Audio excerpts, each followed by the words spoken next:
You can over-worship and mythologize the idea of working extremely hard. For my particular makeup, I mean, it really is true that I didn't believe in weekends, I didn't believe in vacations. I mean, you know, I knew everybody's license plate, so I could tell you over the last month when their car had come and gone from the parking lot. So I don't recommend it. I don't think most people would enjoy it. Once I got into my 30s, I could hardly even imagine how I had done that, because by then some natural behavior kicked in, and I loved weekends, and you know, my girlfriend liked vacations, and that turned out to be kind of a neat thing.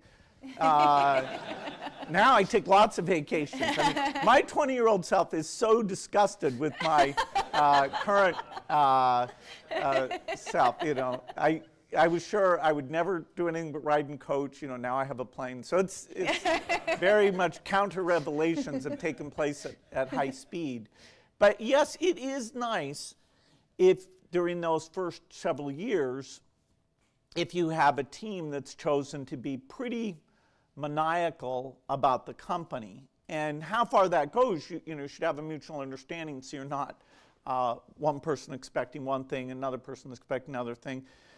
And you'll have individuals who have, you know, health or relatives or things that are distracted. But yes, I have a fairly hardcore view that there should be a very large sacrifice made during those early years, particularly if you're trying to do some engineering things that you have to get the feasibility.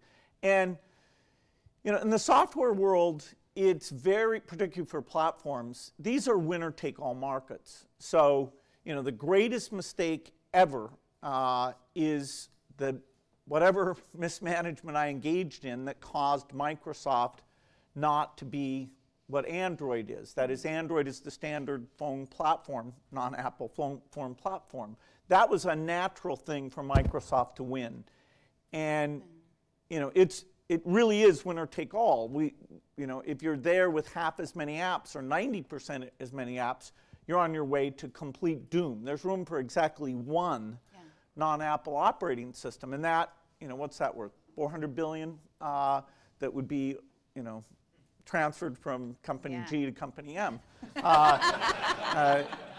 And it's amazing to me, having made, you know, one of the greatest mistakes of all time, and there was this antitrust lawsuit and various things, that, you know, our other assets, Windows, Office, are still very strong. So we are a leading company. If we'd gotten that one right, we would be the leading company. But oh well. The difference between A and D. So this idea that just small differences can magnify themselves, that doesn't exist for a lot of businesses. You know, if you're a service business, it doesn't exist. But for software platforms, it's absolutely gigantic. And so that's partly where you have the mentality of every night you think, am I screwing this up? And eventually, we did screw a super important one